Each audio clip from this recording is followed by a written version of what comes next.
little. It says like the Arrow 505 or whatever it is. No, it just said on the top right and failed to go live. I don't know if we're live or not. But I got an error number. Yeah, we're live. I got an error number 32 today from Google Hangouts. Yeah, Sean got that too when the chat went out. But yeah. Oh. Yeah, you're live. It popped up. I got a notification saying you went live. So. All right. So we're live. So. So. This is how organized we are. We're discussing whether we're live or not knowing whether we're live as the show is starting. Do we have anything else we need to finish up talking about before we start the show? Welcome. We're live. Start it. All right. Fine.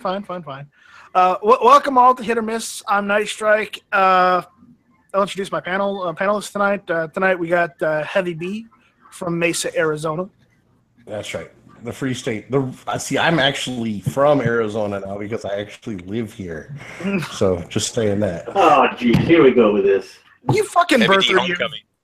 Heavy D homecoming. Anyway, Heavy so B, we got B. Heavy B. Yes. Did he say Heavy D? The heavy. And out of the Gator State, we have Tino. Hey, how's everybody doing tonight? All right. And then we've got Too Hottie from the Northwest. What up? And then from the middle of freaking America, we've got Travis P11. That's right. It's like north everywhere else. Yeah. He's more north than middle. He's north like central, south central, half full, half empty. Well, you're definitely not south central. You're north central. There we go. Yes. We're more like dead center, but that's okay. Yep. And live from South Carolina, Hit or Miss.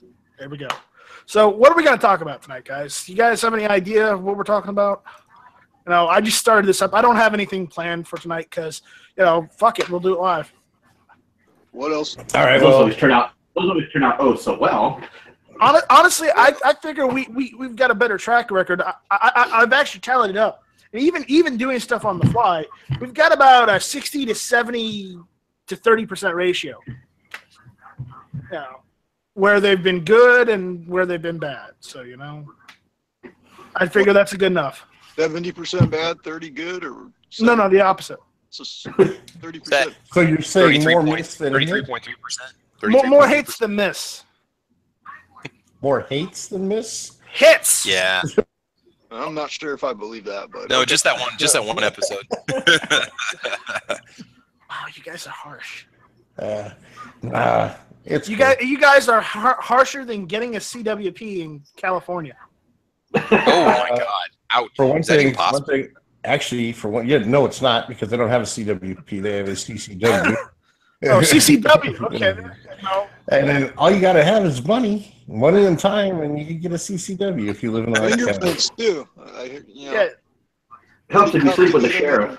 How many county and city officials do you have to bribe before they'll give it over? No, it's not that. You just got to live in the right county. Orange County, Riverside County, and San Bernardino counties are all pretty good for Southern California. Okay. And then the northern counties, other than Sacramento and Scammy Francisco over there. Hey, Night Strike, how's South Carolina for CPLs? They're good. I just haven't gotten one yet. Don't feel bad, neither have I. But wait, I don't need one because I live in a constitutional carry state. You don't need one. So it's good. I think you should. But I will be getting one. Yeah, you can still get one. The only reason why you don't need to get one is in state. But if you leave state and you want reciprocity, it is probably better to have one from Arizona. Well, there's that, and when you go to buy a gun or whatever, you just show them your CCW and you get your gun, which is pretty much, I think you just give them your driver's license out here and you get your gun, so. Yeah. But it allows you to carry in certain places that you can't carry constitutional. So there are certain facilities that you're not allowed to carry constitutional into. But if you have a CCW, you're okay. Awesome. All right, so Travis, didn't you say you had a topic for tonight? Yeah, I got a question. Do you guys have any experience at all with handguns? Do you guys own any handguns that have the modular optic system plates on the back of them? where you can take the plate off and put the little dot sight on the back of it. Let me explain the situation. I had friends that came and stayed with us, and we took my Glock 17 to the range, and they absolutely fell in love with it, and they want to buy it. They want to buy mine, and they want to give me a pretty good price for it. And I was doing some online just kind of window shopping, and I can get another Glock 17 with the MOS plate on the back for $599 out the door, which is a really good price. The retail is $746. And how much were they offering? $400. No. For a used gen. I mean, it's low. It's a good friend of mine. I actually was even going to go a little bit lower in price because I'm going to have to ship it through a gun dealer to his dealer, and then they're going to have to pay a transfer fee. Mm-hmm. I mean, I'm getting them armed essentially, and they've already got a gun. And after the last time I went down there, we went to the range, and then I transferred a pistol to them. And then but his wife loves the Glock 17. She shoots it really well. I posted some pics on Instagram with it. And I mean, I want them to have it. I want them to be armed so they can defend themselves and their kids. So I'm willing to kind of sacrifice a little to help my friend out to get a nice. And she loves that. She shot it so well, and she goes, "I want to buy her Glock. Can I take it back? Can we buy it now?" And I said, "No, because it's out of state. We got to do a transfer." And she's like, "Well, how much do you think you might want for it?" And I said, "Well, and they're from Texas. All you have to do is just pass a background check, and you've got the gun. You don't even have to get a permit like you do here in Nebraska and things like that." So I mean, like I said, I can get an MOS enabled Gen 4 Glock 17 for $599. Which is only $100 more than I paid for the Gen 4 Glock 17 regular in the first place. So, but I'm kind of wondering if it's really worth it to even go that route. If you guys have any experience with them. Well, first off, you should show them a Glock 17, and then when you buy another gun, buy one that shoots a good bullet, not just like a little, poodle shooter. Well, go with like a 22 or higher. I was running many different calibers, but the only reason why I consolidated is, in my opinion, it's less expensive to go to one caliber for all of your pistols in the home. I mean, just range guns, self-defense guns. I had a 40, I had a 357, I had a 9, I had a 38 special. I mean, I had a lot of different calibers. It was kind of annoying because I could never seem to build up a good stock of ammo in any one caliber. But then since I consolidated, I can buy a couple thousand rounds of 9, and I'm basically set and go as much as I want with all the guns. I mean, I wouldn't be opposed to going with the 40 cal or even a 45 cal. I don't know exactly what models those are of Glocks, but I mean, I would be, it's considering it's a home defense gun. It's going to have a light mounted on it, just like my current G17. It's not really going to be a range gun anymore because my PT92 pretty much took over that duty. So what do you guys suggest? What do you recommend? They're all about the same price when you look at the retail out the door, whether I want to go 40 or 9 or. It sounds like you already want it. Oh, I want one. I just don't know what caliber to go with. But the fact I can pick one up for just a couple $100, that's all I got to come up with out of pocket, makes it even more enticing. I just don't know if the sight system is worth it or not. Once I actually put something on. Well, I don't know. Do you have an RMR? Have you ever shot with an RMR? No, I don't know anybody that has one. So that's part of the problem. Is it would be cool. I mean, if I'm going to get one with that capability. Wow, Clover Tech just said 40 Smith & Wesson, designed for women, loved by girly men. Oh, I don't know. I've seen well, let's see. What caliber does Clover Tech shoot? If he says 9mm, I'm going to laugh in his face. Guys, I've seen and I know it's not the be-it-all, end-it-all. I've seen ballistics gel tests of 40, say, gold dots. It does a pretty good number on that. I'm sure it does the same to a person. I'm not a hater of any particular caliber. I will shoot about anything. I really don't care. I'm not a fan of 40 Smith & Wesson. Okay, I'm not. Well, that's because you've got soft wrists. Yeah, that's why I've got a when I do go somewhere, I keep a 45 in my glove box. That's why. Because 45, it's just a little bit more. 45 is actually higher than 40. So takes it to 11, right? Yeah. It goes to 11. Yeah. So I don't know. But here's the thing. You guys have experience with that? Yeah. If I do buy it, I'm looking at possibly getting a SIG one of these days. And the issue is, if I want to be able to convert it to 357, I'm going to have to get a 40 or a 9mm SIG in order to do that. So, probably going to have to get a 40. I don't think you're going to be able to do that with a 9mm. No, you can do it with the 9mm, but you got to replace the slide. Okay, well then get a 40 and you don't have to worry about that. And then you could get a 357 SIG barrel and a 9 barrel and you're covered. Could I have the 40 etched out and just have it say 357? You could probably just get a 357 SIG if you wanted it. I probably could, yeah. Anyways, Travis, on your thing, honestly, do you want to get another Glock? Or yeah, I'm perfectly, I'm happy with it. Or do you want something else? I mean, have you used the Glock enough to where you're tired of it? No, not at all. I shoot it well. It's functioned fine. It's comfortable. My wife can use it just fine. I mean, it's just a nice all-around blah gun. It's nothing fancy about it, but it works and it's been reliable. I've got other pistols in my collection. But I'd rather just stay with that. I just like that platform, and I've got extra mags and I've got some accessories that work with it.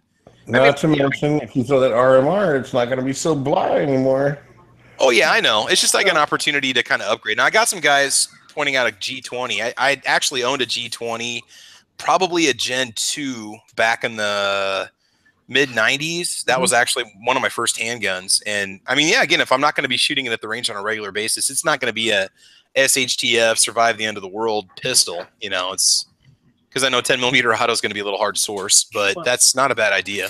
Well, Travis, look at it this way, okay? Yeah. If you're not tired of your Glock and you want to sell your current one to your friend to help him out, that's cool.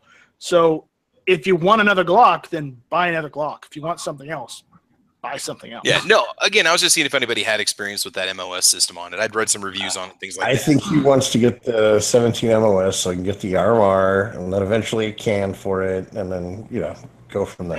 Oh, that's good too. Oh, Desert Eagle, that's always an option. Yeah, the Jam Factory. It's great for your it shoots fine for a few mags. I think Sean is telling me it's the CPX2 of the higher power caliber pistol range. Huh? On the YouTube it's your side, high-end CPX2. Sean Callahan on the YouTube side is saying get an M&P 40 and a 357 SIG barrel and just do that.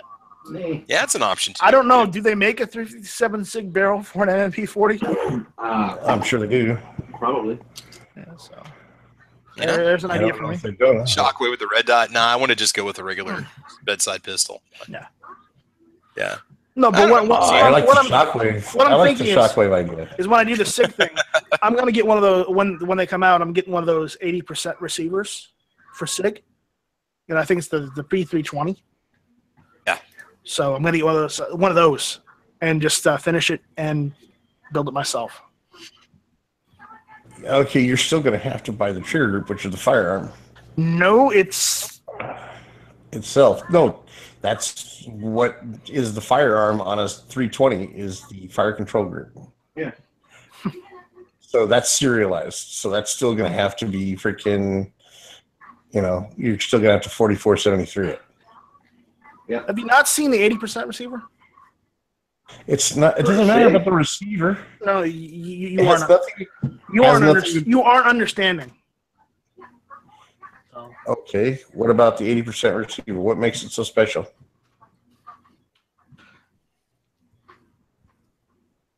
I'm loading it up for you so you can see it. Stays inexpensive to purchase out of the box or what? And what? And it's not the fire control group itself. It's what the control group is housed inside of. It's that metal piece. And there's an 80% receiver by, I think it was like ghostguns.com. And I don't know if they released it yet, but they're making one that you can just complete yourself, then get all the parts and make your own P320. So let me load it up. Yeah, you should do that and then test it. And if it works really well, then cool. But you're still going to have to buy the slide, the barrels. I know. The frame. Well, there's that part of the 80%. My question is, how is this company going to be able to do that? I don't care if it's a proprietary trigger group or not, but if that's the serialized part, that's the serialized part. Doesn't matter what company it comes from. So, I mean... Here, I'm loading up. They don't have... It's not in stock right now, but here, check this out.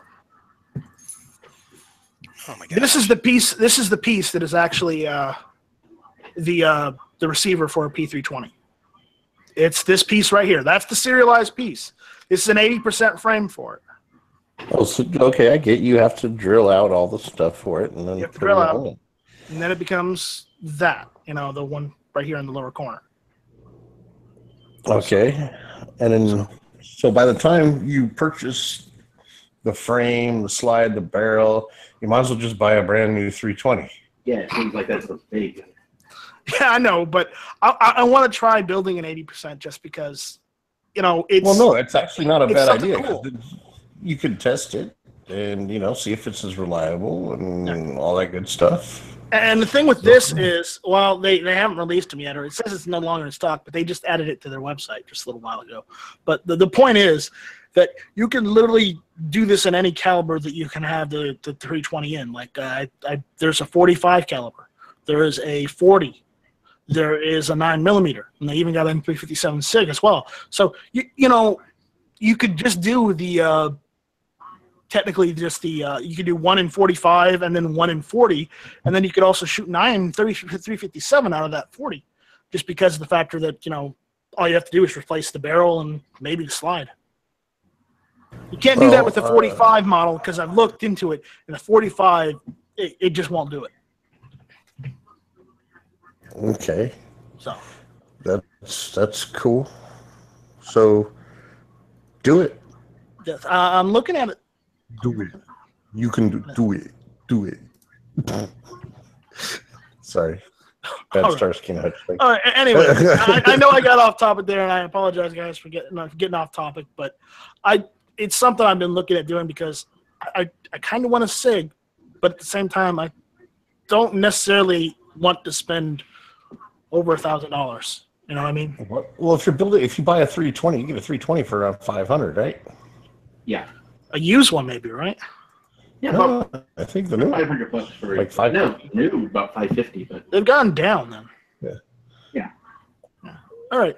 Oh, hey, we got a question over here on the email side. It's from our friend Patrick. Hey, Night Strike, a couple questions for you and your panel. For an AR pistol, would it be better to have a fixed A2 front sight post or flip-up iron sights? I would go with flip-ups perfect. Yeah, for a pistol, because the whole purpose of a pistol is for it to be more compact, right? Right. I understand where you guys are coming from. I personally, I was looking at building an AR pistol, but I was looking at getting one with an A2 sight just for the hell of it, Not necessarily. That's the conundrum that I'm in right now myself, guys. I haven't ordered my pistol upper yet, so I don't know which way to go. I mean, the nice thing about the front A2 is it's going to be a little more durable. The A2 is going to be durable, but it's also going to be fixed, so you can't remove it. It's going to be bulkier. Yeah. It's also going to limit your ability to accessorize. Accessorize. Yeah. So, like I'm building a free float. I'm doing mine with a free float, and I got a 10.5-inch barrel with carbine length gas system, and I'm going to be running like a fake flaming pig on it with a 12-inch free floated rail. Yeah.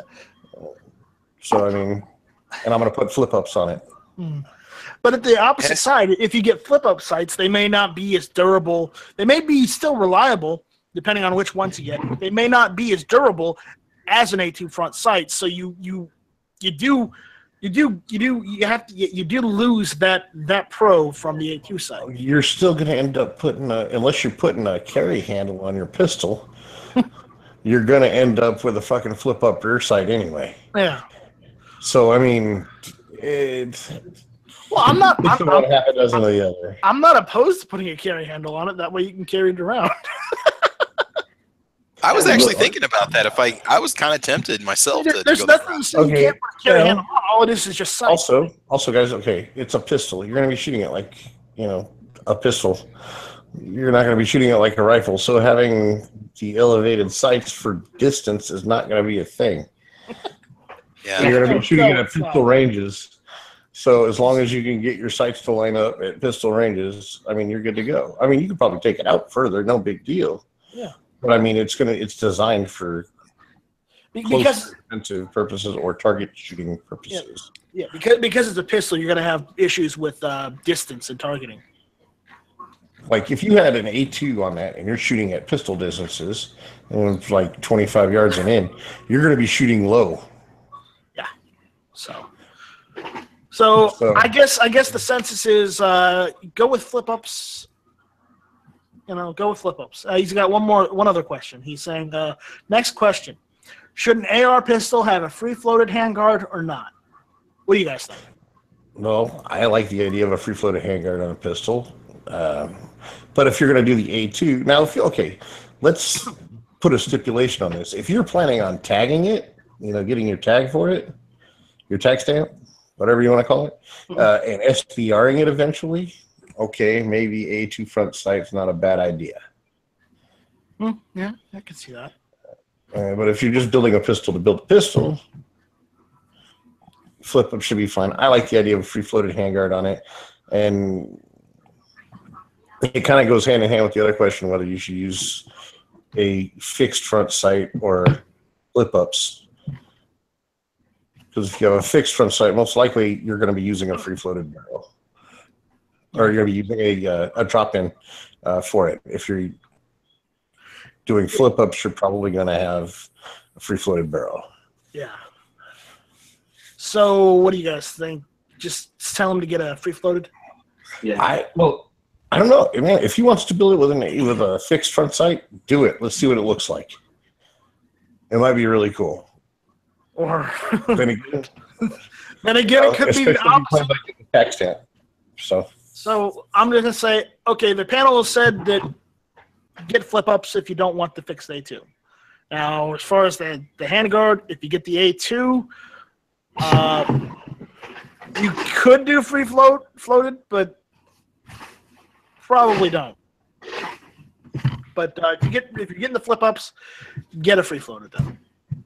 That's all we got. So if anybody else has any other questions, send them into nightstrike1@gmail.com and we'll answer them. Or just, give us some questions on the YouTube side. I'll keep tabs on that too. Does anybody else have a perspective on this that they want to throw out there? I don't, but I do have a question for you guys about pistol uppers. Can you run into complications once you go below 10.5 inches for a barrel? If you want to go, because I was considering maybe going with that Marauder upper because I think it just looks cool. But you're looking at a 7-inch barrel, I believe, or 8.5 inch. Is there going to be any gas issues you could run into because you no longer have that carbine length gas system? Is there any reliability issues you can run into? What do you guys think?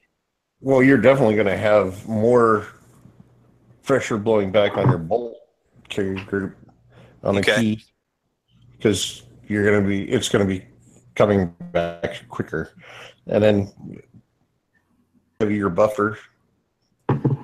Oh yeah, slow down the inertia, so it doesn't do so much jarring and jiggling on the gun. Yeah. So if you're gonna have anything screwed on there, you might want to Loctite it. Yeah. But, should do that anyway. Yeah. I don't know, because I'm probably just going to go in 10.5 inch. Really, they're all about the same price when you start looking at those entry-level uppers. You're looking at around the $200 to $300 range, depending on what rail you go with and so on. I'm just talking PSA though. Heavy, who'd you go through to get your upper, or do you have your upper yet? I'm building my upper. Oh, okay. Okay. So actually, and this goes into the whole free float thing. I got this, I don't know, I guess Chinese thing. I ordered it. It should be here in between now or the 19th and sometime in August. I only paid like $44 with shipping for it. So they say it's aluminum. Hottie, you were on there when I showed it, right? To Moon? Yeah. Yeah. Hottie was saying it's probably going to melt the first time I use it. But I was looking for a cheap rail. I found one. I was like, oh, it doesn't look bad either. So we'll see. Yeah. CloverTech on the YouTube side just said you got to be really careful with adjustable blocks. Most seem to be pretty crappy. That's true. I've never heard that, but adjustable gas blocks. Yeah. It's just like everybody complains about guns with more moving parts. Now, granted, the adjustable gas block, if you set it and you leave it, it shouldn't be too much of an issue. But still. But then there are some of us that like to fiddle with it until we get it just absolutely right, and we end up fucking it up. Yeah, that's true. There's that too. You know, because I've heard horror stories of guys with M1 Garands that got the adjustable gas block for it, and then started tuning it and whatnot, and then having a hard time with it. So it does happen. Then you also have these people who don't know what they're doing that mess with it. Right, and that's another great thing right there. If you don't know what you're doing, don't fuck with it. I've never understood that. Well, then how do people learn, man? How do they learn? They learn by going and studying. That's how they learn. Summer school. It's just one of them things. Unless Practical application. You can learn everything in a book, but if you don't apply it in real life. unless you're running suppressed, there's really no need for an adjustable gas block. I mean, what the hell are you going to fiddle with? What's the point? Unless you're running suppressed. So you have your two settings, you're suppressed and unsuppressed. And when you're dealing with like precision guns, I can see wanting an adjustable gas block on it, because then you could adjust the amount of gas coming back down through the tube, obviously, since it's adjustable. For shit, and I can see if you use, then you want to the gas flow coming back so you don't get gassed out in the face. Yeah, you're breaking up a little heavy. But there's one other thing on why people why I've heard some people run adjustable gas blocks, because they're reloading their ammunition and they're trying to get the gas to work just right with their reloads. That's great, but don't let it blow up in your face if you're gonna do that. I have never had to mess with any gas blocks on any rifles I've ever shot, so I can't. I mean, the only gas blocks I've messed with are just the standard A2 front sight post. That's the only thing I've ever put on an AR or taken off. And at the same time, I've always put it back on because I don't want to have to mess with an adjustable, because it's way too many variables. I don't want a perfectly reliable rifle to become unreliable because I didn't tune it properly because of an adjustable gas block. So I don't use that. But if you want to use it, go ahead. Just know that you have a 50-50 chance of either fucking up and having it blow up in your face or ruining your rifle. Or maybe both. I mean, most rifles, at least in my experience, they come from the factory already tuned how they should be gas block wise. Because as far as I know, they do test fire them. Yeah. So I mean, if it's working, that's what's leave it alone. ammunition. That's true. Yeah. But yeah, I agree. Gas blocks, unless you know what you're doing. If anybody's got any other questions, then let's send them our way, because we'll answer them tonight, because we don't really have much of a topic tonight. I didn't prepare properly, and I apologize for that. It's just one of those hit or miss nights. Either we got it or we don't. We don't. No. We don't got it. Get it? Let's be perfectly honest here. A lot of times we don't have topics for these, but it's a lot more fun to just come up with stuff to talk about than to sit here and be like, okay, we got to talk about this. It's just, I find it more fun to just do spur of the moment type stuff. I do too. And normally, I always figure out something about half an hour or 10 minutes or so before the show to talk about. And tonight, I don't know, those creative thoughts just weren't there tonight. I mean, it also gets to the point where, there's not a lot going on to talk about. I mean, there are, you can only, the chat's going every single day. Eventually you're going to run out of stuff to talk about every now and then. Right. So it might be the fact that Smeggy hasn't been on Hit or Miss last week or this week, and maybe it's just because I'm down a Smeggy that I can't properly concentrate.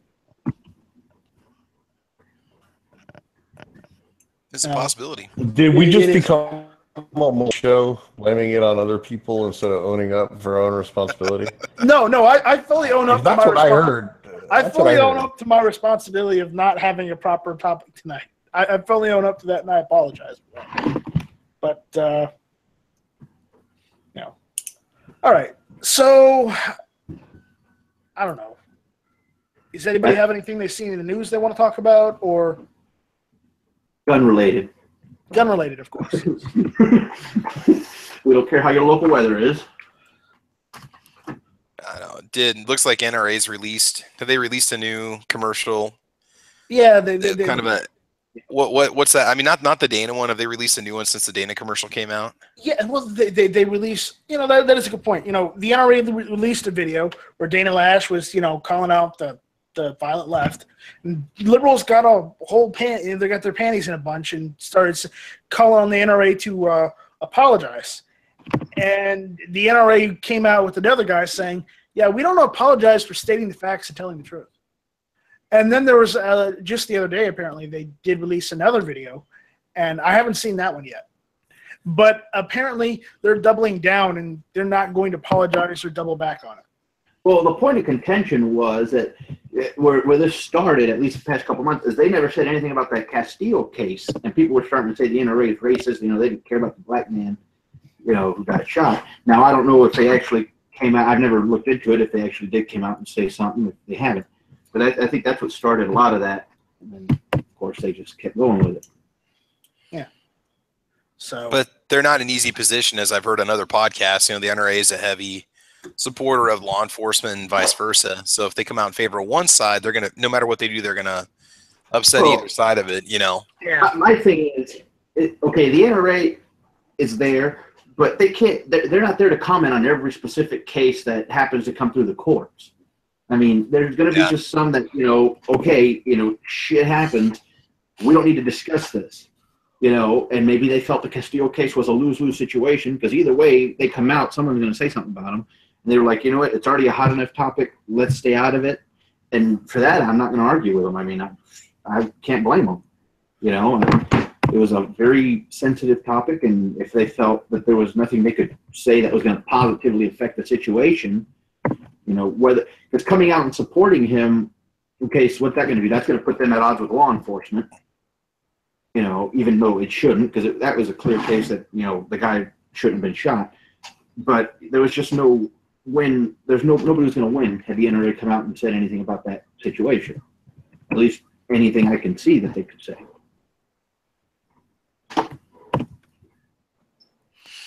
I know we had talked about this before. Another situation going on was with the Dale Norman case down in Florida.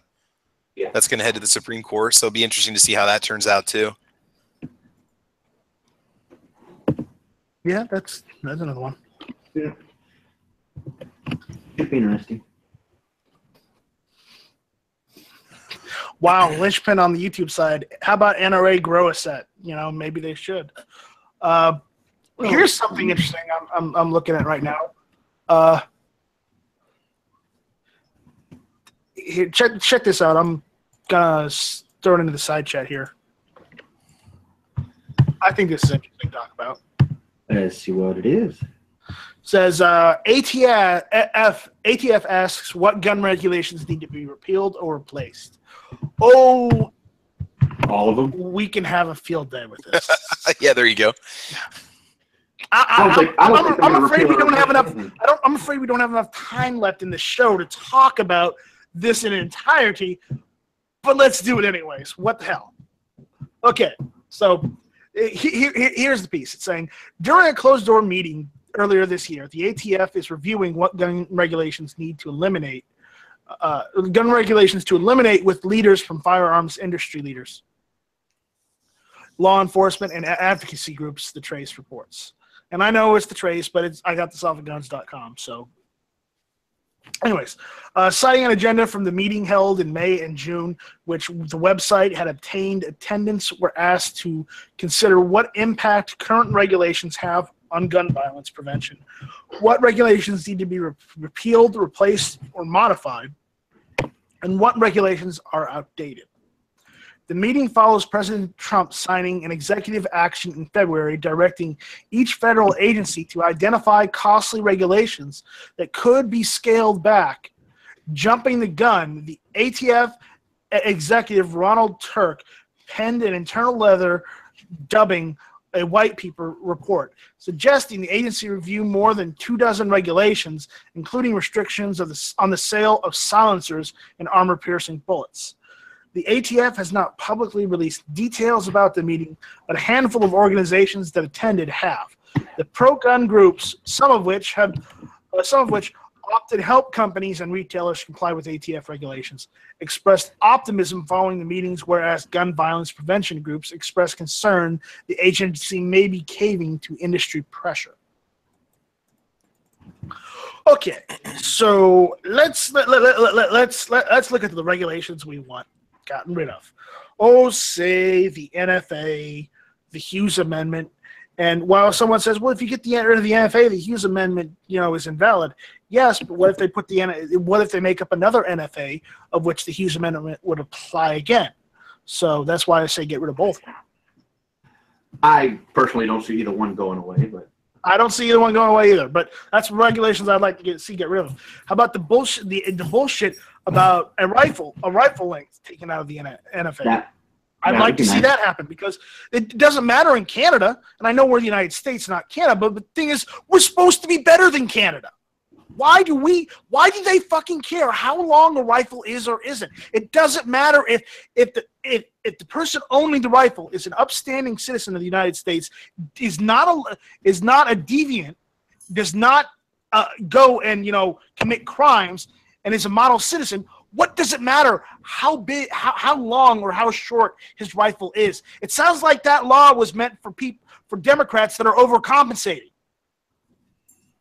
A lot of laws are meant for Democrats that are overcompensating. Well, you get the point. Now, silencers.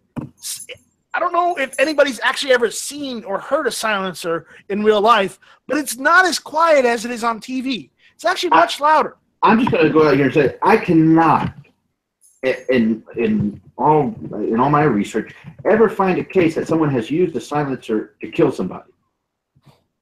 I can't find one. Now there may be one there. I mean, I'm sure the mob probably used them, but I mean we're not counting that. We don't count the mob because they got it illegally in the first place, and they're using it illegally. But that doesn't mean you take it away from the people who have done nothing fucking wrong and say, "Oh no, you can't have that anymore." That is such bullshit. Well, if things go well, we might have that ability to get that hush bill goes through. We might have an opportunity to pick up those suppressors, man. And here's another thing. I also don't like the fact that the ATF was able to get away with banning 7 and 6. I don't like that. They, and here's the thing. Even though Congress went and slapped them when they tried to do M855 for sporting purposes, the fact is they didn't scale back the 7 and 6 ban. They didn't repeal that. They just let them have that one. And I'm not a fan of that. You brought something up there. How about get rid of the sporting use clause? There you go. Lawful. Right there. Call it a lawful use instead. Though, if you say lawful use, apparently they'll say, oh, that's really, they'll argue and put a thing in saying, oh, that's really just for the law enforcement because it says lawful in it. They're that vain. The ATF should not be making laws. The ATF shouldn't be making laws. They shouldn't be making regulations. That's out of their purview, or it should be. They should be there to enforce the laws that Congress passes, right? Not this whole, well, we're going to regulate the ammunition, things like that. No, that's not the job. But for the past, 40 years, they've been allowed to get away with it. Yeah, and it needs to change. It needs to stop. And if it doesn't stop with this administration, we're pretty fucked. So, oh boy. Mm-hmm. All right, someone please send us another email in. Let us answer a question. Otherwise, someone get nice track of Xanax. No, I think I need another shot of bourbon. To be quite honest. There you go. That would be interesting to see the mixture of Xanax and bourbon in his system. See what happens. It's a very nice feeling. I'm not on Xanax. I don't take Xanax. Thank you very much. So, which one do you take? Bourbon. beside that. That's it. I'm not on any medication. So I think when you drink, you're more angry. So maybe you should just go to Xanax and leave the bourbon alone. anyways, here's another one. Court dismisses Texas professor's attempt to block campus carry. Okay. This is another one. I'll read it and we can talk about that one because I think that's pretty interesting. So, a federal judge last week refused a lawsuit by 3 University of Texas professors who do not want legal concealed carry in their classes. The U.S. District Judge Earl Leroy Yeakel III. Yeakel? Yeah. Wow, that's quite the name there. Found the professors could not prove their case, which centered on First Amendment grounds. The faculty members, 3 female liberal arts professors, imagine that, gave it away. Whose classwork sometimes touches on controversial subjects, again, not surprised, such as abortion and unwanted pregnancies, argued the carry of guns in their classes would chill discussion, thus hindering their right to free speech. Okay. Let's continue to read on because, yeah. Yeakel, a Utah alumni, pointed out, University of Texas alumni, excuse me. It just says UT, so I misread that. Appointed to the bench by President George W. Bush. There's another one. Yeah. Held the professors did not show exactly how they were injured by the campus carry law, which took effect on public colleges and universities in the state last year. How they were injured. Maybe they were injured by the fact that it made the campus safer rather than letting terrorists or criminals go in there and just shoot up the place. Maybe they wanted those people to shoot up the place. Maybe that's what it is. They were injured by the feeling of comfort and shelter that would provide. They can't handle that because then they would no longer be vulnerable, and they can't be safe. Yeah, exactly. Even if they had a safe place, they couldn't use it because it's too foreign of an idea for them. Anyways, here plaintiffs asked the court to find standing based on their self-imposed censoring of classroom discussions caused by their fear of the possibility of illegal activity by persons not joined in this lawsuit, said Yeakel.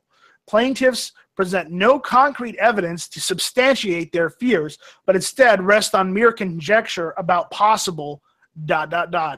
actions. And I put the ... in there because that's what's there. Anyways, the 3 professors were Dr. Jennifer Lynn Glass, the Barbara Bush professor of liberal arts, Dr. Lisa Moore, the professor of English and Women's and Gender Studies, and Dr. Mia Carter, professor of English and Modern Studies. Well, last July, they filed suit just weeks before campus carry took effect, seeking an injunction, which was denied by Yeakel, who warned at the time the likelihood of the case being successful on its merits was slim. Texas Attorney General Ken Paxton, named as a defendant in the suit, which he previously described as being frivolous, praised the news from the court. The court's ruling today is the correct outcome, Paxton said in a statement. The fact that a small group of professors dislike a law and speculate about a chilling effect is hardly a valid basis to set the law aside.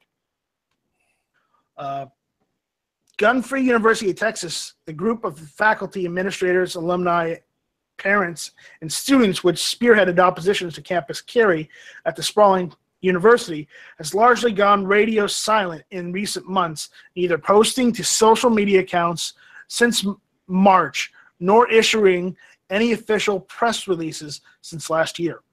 A student protest against the policy centered around artificial penises garnered some national attention, with leaders visiting the Obama-era White House, but has since faded.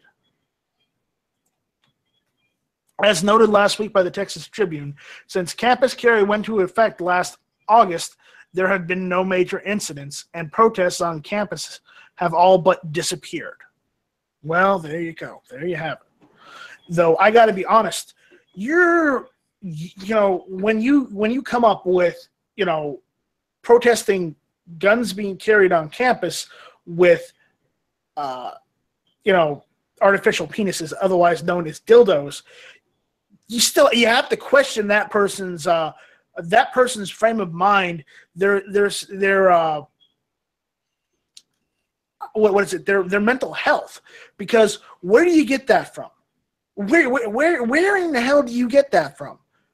They're protesting the ability for someone to protect themselves and those around them if they're deemed able to by the law of which they have that carry license, and you're going to protest those people who followed every single law to get there, who have doubled down and probably taken courses in order to get those permits. So you're saying they're not trustworthy enough to carry and to protect themselves and the people around them. No, they're not qualified. But to go and protest against them with a dildo? What, are you fucking insane?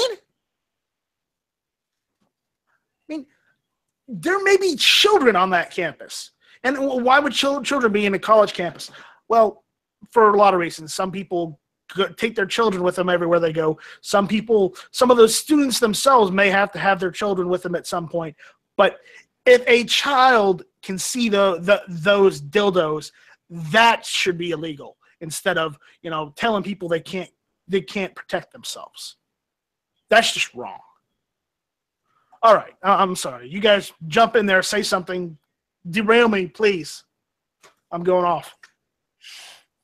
I think you're doing just fine by yourself. Solid points, man, all the way through. Shit, come on, guys. There's some chat going on off to the side where we're talking about how it would be nice if we'd be allowed to have more campus carry. Say high schools and colleges would allow more professors to carry, and trained faculty, administration, etc. Yeah, so some schools do. Yeah. There's know. No problems. You don't hear any issues going on at those places, do you? No, you don't. You don't hear any problems. No. And in some parts of the country, they've even started allowing emergency responders to start carrying too. Like fire department and EMS. Yep. Which I know they're not law enforcement, but the issue is there are crazy people that go and shoot up, firemen and medical services that are there just to help people. It's happened before in some of these situations. So, I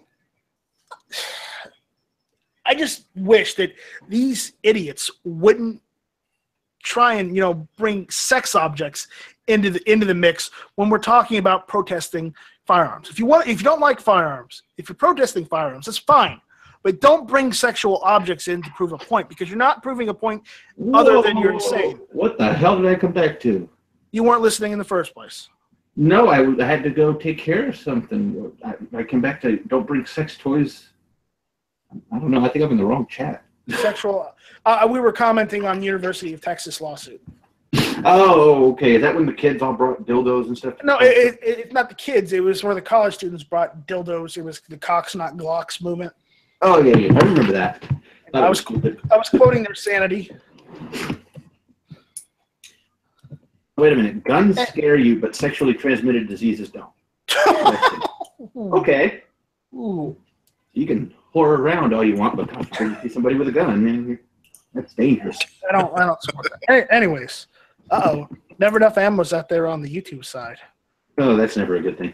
No, it's never a good thing.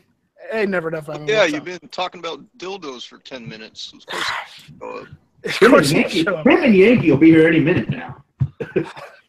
Well, if Yankee gets in here, oh my God, I don't know if I can stand Yankee being on Hit or Miss another time. According to Rock Number Story, isn't Matt and Yankee probably at the same spot together right now? Just saying. No, according to Rock Humper Story, Yankee is a traitor and we need to cut his ass down.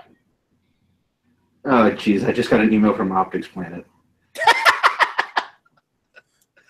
Speaking of which, we should have a little discussion about that.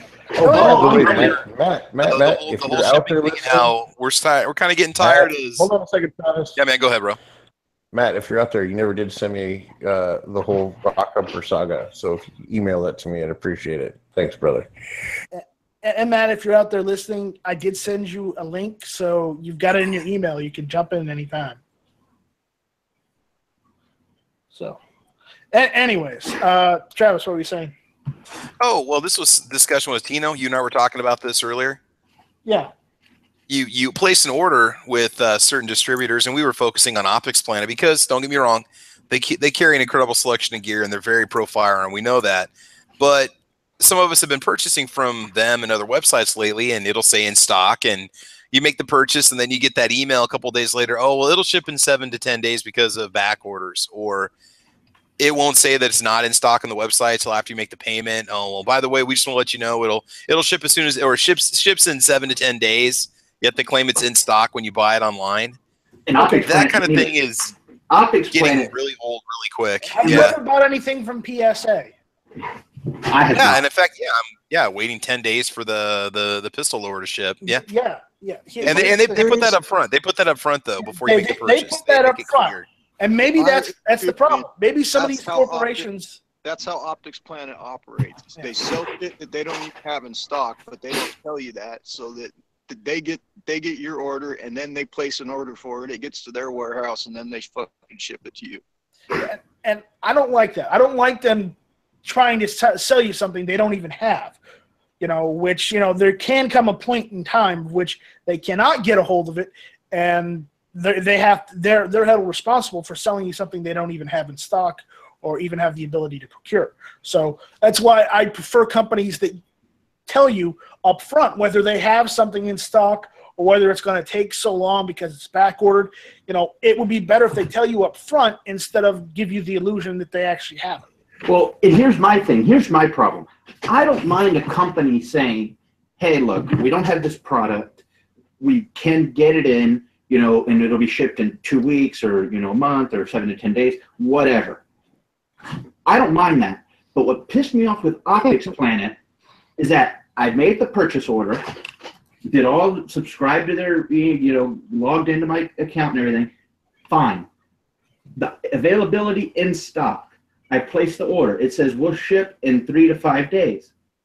And that was it. So I assume I'll have it here by Wednesday or Thursday. Well, the only thing that made me click in to talk to somebody was that I didn't know what made, oh my God, I can't think. That Flippy had said something. Oh God, you were listening to Flippy? That's about how he ordered something and it took a month. So I said, well, let me go. I'll just they have a live chat option, and I'll click it and do that way. So I did, and I asked, hey, I ordered this, give them order number, blah, blah, blah. And they said, well, yeah, it's back ordered, and we'll have it, in a couple of weeks, the 22nd of July. And I'm like, but it says it's in stock. Well, and they couldn't give me an answer of why did it say it's in stock and why is it not? They couldn't give me that answer. It says it, and to this minute it still says it's in stock, and it's been 6 hours since I talked to 2 people. It's still, so I'm like, that's what pisses me off is that they didn't tell me right off the head. And had I not thought to do the live chat because someone else had an issue, I'd have been sitting here Wednesday and Thursday waiting for something to come in that was never going to show up. Right. And many times here when you're talking firearms or firearms parts, your safety could depend on it. Say you're waiting on a particular part that you need and you ordered from them because they've got the best price and they're talking about free shipping and yada, yada, yada. And then that part that you need is you're waiting for it. So,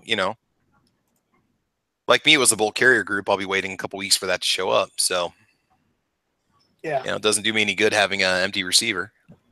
Well, I was just ordering a holster, so it's not like it's this huge thing, that, I need it today, but I would like it, and I'm glad I called. Now I know when it should be here, because I do need it. Just I don't need it, this minute, And if it wasn't that they're the only people that have it, I'd cancel the order and take my money elsewhere, just because their business practice is not something I see as acceptable. But when they're the only ones that have it, what can you do?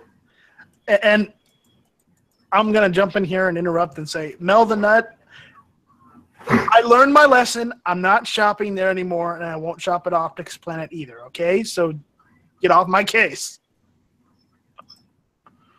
And honestly, that's another reason why I won't shop at Optics Planet, just because they aren't truthful about what they have in stock and what they don't. Well, again, that's why I said I probably won't be making a purchase from them again unless it's something I absolutely need. And there's, again, the only ones that have it, because I looked at Academy didn't have it.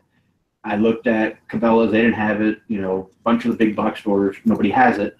And it's because it's an older firearm, so I understand. It's not their fault.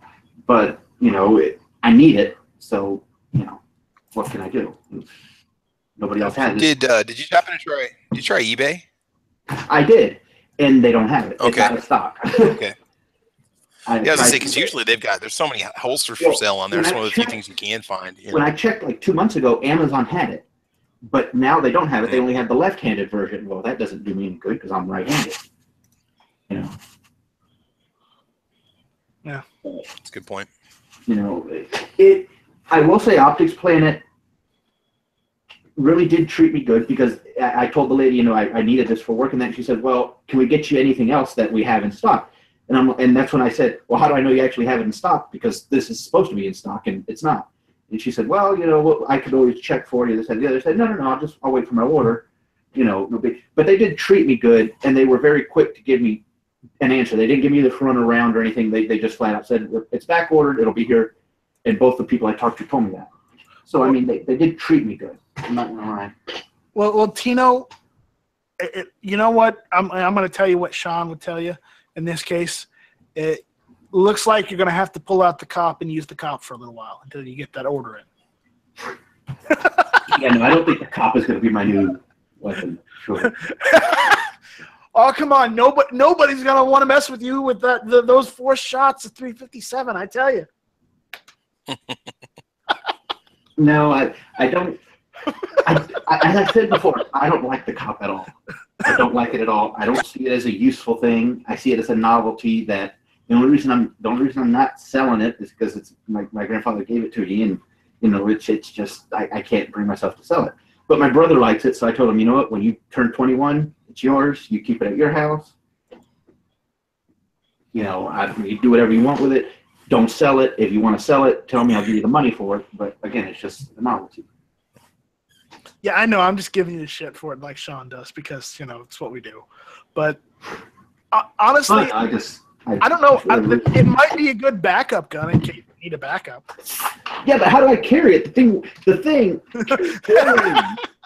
and it weighs more than my SIG loaded fully with 15 rounds. 15 plus 1, 16 rounds. I'm good. Shoulder holster. I don't know what to tell you, man. Mm-hmm. So. Yeah, no, I'm not. I just carry it. I mean, it could be like a bedside gun or something. Yeah, there you go. But then again, it weighs so damn much. And it's only 4 shots, and the trigger is atrocious. The trigger has to be no less than 20 pounds. Yeah. So, I mean, I wonder if you could do a trigger job on them. Let me Google that. There you go. Yeah. There you go. Try to do a trigger job on the cop. It'll be great. We got to make Cop 357s great again. Okay, the first thing that pops up is January 14, 2003. Advice on Cop 357 for concealed carry. That's a bad idea. Get yourself a 38 or 357 revolver. Just be done with it. Well, you can use 38 in that. Well, yeah, but I'm talking about something you can actually carry. I'm not being serious. No, I know you're messing around. I'll be honest with everyone. I'm not being serious about the Cop 357. I'm not seeing anything. I'm just giving him shit. I'm not seeing anything for a trigger job, though. Maybe your grandfather should have paid extra. Well, I mean, he bought it for what he said was like $250 out of Shotgun Magazine back when you could buy that stuff. Yeah, the lowest I've seen them being sold for right now on Arms List is $630. In fact, my grandfather at one time, now this was back years and years ago, he bought a Tech 9 from Shotgun Magazine for $99. had it shipped directly to his door. And then for another $100, he could have bought the suppressor for it. But he didn't want to do it. He said, "Yeah, I ain't got the money. I just spent it on this." And he didn't get it. Did he keep the Tech 9? Yeah, I still have it. Awesome. You've got the Tech 9? Uh-huh. Oh, that is awesome. You're going to need to show us pictures of it later. Just a standard Tech 9. It's nothing special. I know. I just like the Tech 9, okay? I know it's not a great gun. I'll admit it's not a great gun. It's not, it's not modern at all, but it's the novelty of it of why I like the Tech 9. It's a novel gun, okay? Just like the Comp is. It's one of those, maybe range toys every once in a while, novelty of owning it, but not necessarily using it for any sort of tactical situation because that would be just dumb. Yeah, and I'll tell you, I fired because he never really shot his guns a lot. He never really shot them a lot. He just bought them. He collected them. But I shot no, there's not. But I've shot the Tech 9 maybe 1,000 rounds, and I never had any problems with it. I've never had a misfire. I've never had so all these people, those are not good. They're inaccurate. I've never had any issues with it. Your grandfather said he didn't get the silencer for it. So does that mean he doesn't have the barrel shroud extension with the handle on it? There's no handle. The barrel shroud is just that open metal with the holes in it. That's it, and the barrel stops. Okay. I'll take pictures of it. Yeah. Take pictures of it later. Next time I'll open up the safe. There was a barrel shroud that came with it early on, where it had a foregrip on the barrel shroud, which later on they said that wasn't cool to have. But if you had it before they said it wasn't cool, then it was grandfathered in. They wouldn't go after you for it because it was bought at that certain period of time. So.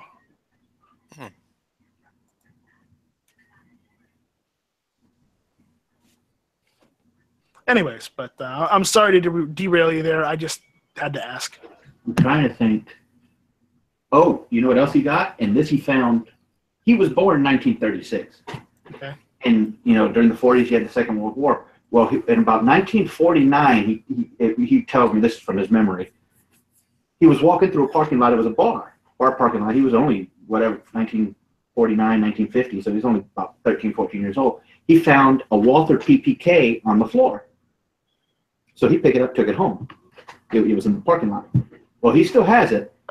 And I looked at it, and there were markings on it that I didn't recognize, and it's German marked. It has the Nazi symbols all over it. What year was this?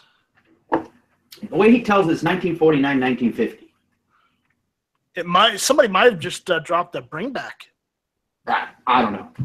Because if it's the late 40s, early 50s, the only reason you'd find that anywhere is because it was a bring back because the Third Reich was gone at that point. I know it's not reliable.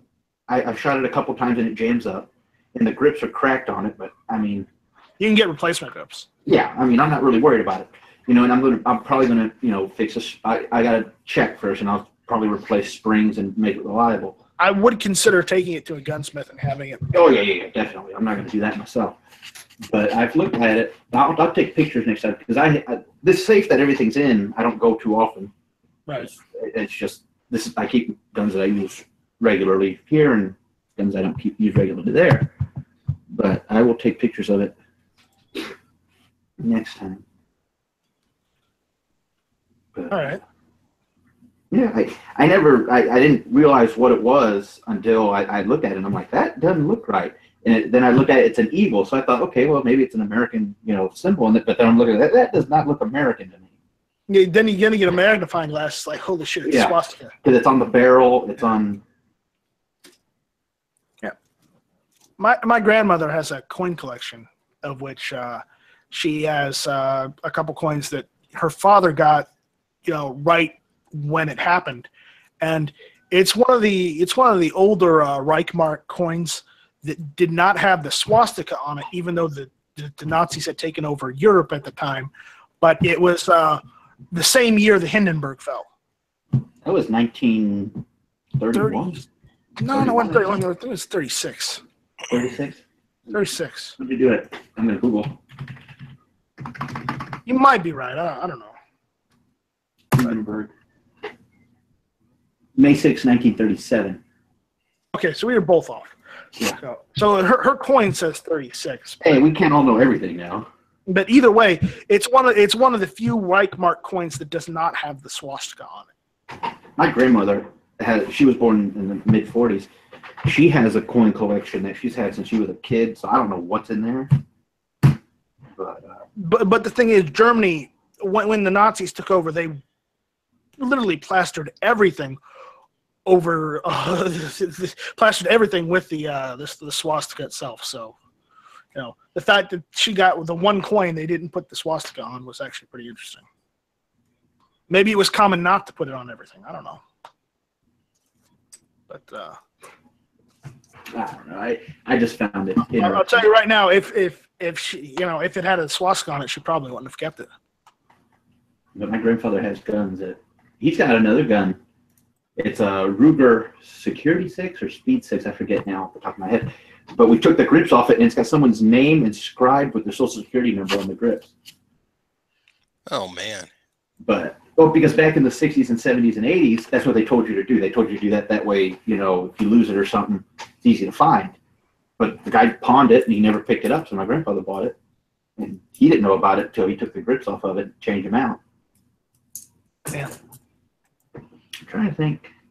He's got any other cool stuff.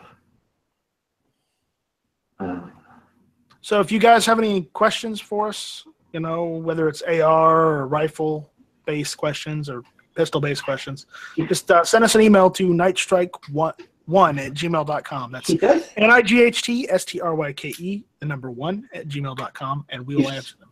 You spelled strike wrong.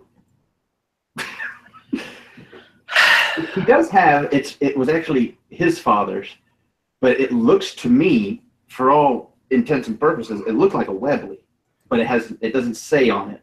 So I don't know if it is or it isn't or it's a knockoff. I don't know what it is. But it might be a Spanish knockoff. It could be, but I have tried 25 different rounds through it, and nothing fits in it. So I don't know what the hell it shoots. I don't know what the hell it is. I can't find ammunition that works in it. So I don't know what the hell it is.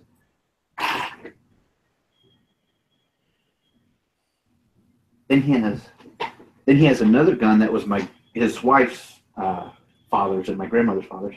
It's a small steel gun, but it's like it doesn't have any grips on it. You can see the spring.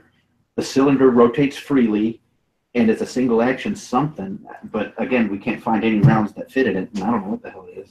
What does it look like? It's just it doesn't have any markings. I can't Google it because I don't know what it is. But it's just a silver. I don't know if it's painted silver or what it is, but it's just a metal gun. It's just like a gun, like a revolver, but it's a single action. The trigger is very small on it. There's no grips on it. I'll take a picture. I gotta take pictures of all this stuff. Yeah, start taking some of these pictures so we can help you out with this. Because if I don't know it, G-Webs might be watching later on, and we'll be able to pinpoint it for you because G-Webs has literally seen everything. Well, not everything, but G-Webs has done videos on tons and tons of guns. So, anyways, so I guess that's it. Do we have anything else we want to talk about, or should we start wrapping it up? I don't know. I kind of feel like I dominated the chat. I'm sorry about that. No, you helped us get over the hump. There you go. I just figured nobody had anything to say, so I'll just talk. That's cool. It's cool. That's fine. We're talking about guns. People like to hear us talking about guns and gun news and whatnot because they don't like us talking about politics or video games because, nobody likes video games. And certainly not sprinkles. I used to like video games back in high school. I don't know about you guys. And apparently we can't talk about sprinkles because they trigger never enough ammo. Everything or coconut. Everything or coconut. Or coconut. Yep, that's right. You start talking about nuts, Yankee might show up. Oh god. Yankee is a nut himself. Let's just put it that way. Yankee's a good guy. I like him. He's just I know. crazy. He's just kind of crazy. I know he's just that old crazy guy with the beard that you know, but you don't want to know, but you know. All right. Well, we're gonna leave it at that. All right. Since we don't have any questions coming in, we don't have anything else to talk about. I think we're gonna call it. So. I want to thank my panel for showing up tonight. Heavy B, Tino, Too Hottie. Thanks for having me. Just make sure the check clears, and I'll be here next week. So, thank you guys for. Oh man, thanks for the invite, dude. Good stuff. Jumping in and helping me with the chat. Maybe next week we will have a Smeggy 42 back in action. I'm not promising, but I'm fingers crossed that we will have a Smeggy 42 back. Because you remember the meaning of life is 42. So I'm going to steal one from Matt's book. On that note, it is time to call it. We'll see you next week. This was Hit or Miss. You're not a very good thief. You're not supposed to say